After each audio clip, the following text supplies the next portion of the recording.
Matthew Perry, folks. I know we're late on this one, and it's on purpose, to be honest with you. Came late to this party because, well, I knew everybody and the dog would be covering it, number one.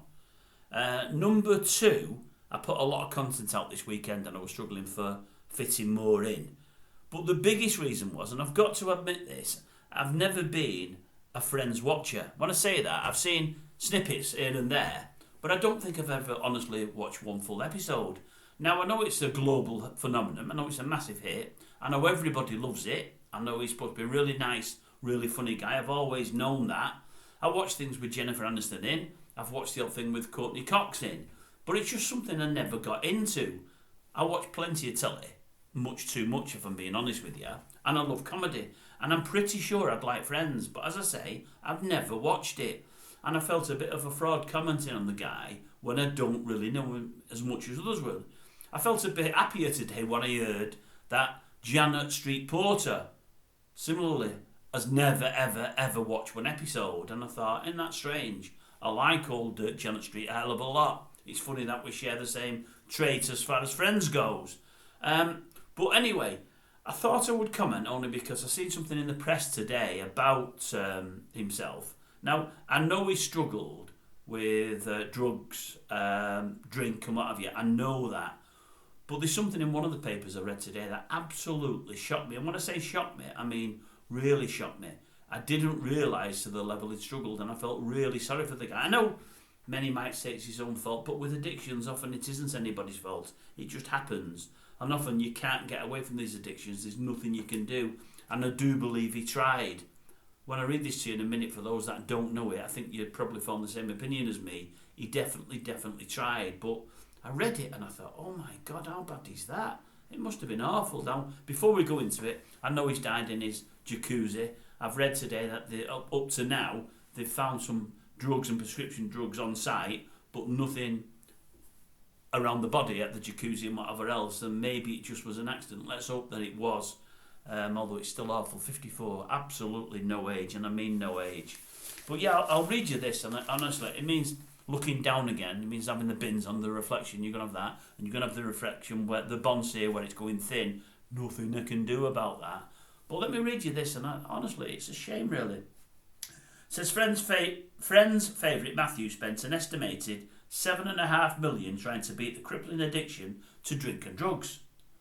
The actor is believed to have attended 6,000 Alcoholics Anonymous meetings. 6,000. He's had 15 stints in rehab and has had a dozen life-saving surgeries. He detailed his battle in his tell-all autobiography, Friends, Lovers, and The Big Terrible Thing. I don't know what that is.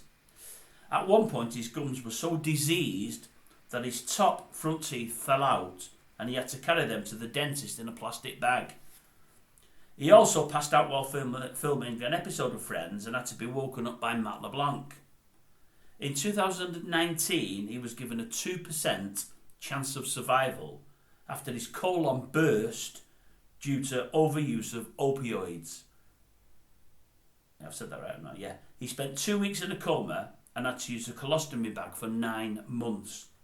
He suffered another near-death experience when a sedative injection caused his heart to stop. That boy has been through it. The only thing I would doubt from that is the $7.5 million. Where they get that from, that he spent it trying to beat his demons, is beyond me. People just make figures up and they like to sensationalise in the newspapers. But if all the rest of that is right, he's had a tough journey. Some may say, I'm not saying I agree, I don't know how bad he was at the end, but some may say he might be happy now and might be better off out of it, because if he hadn't got rid of his demons, and I don't know that he had, he might have had the next 5, 10, 15 or 20 years with them on his shoulder, and you know, it could have been an awful later life. I don't know.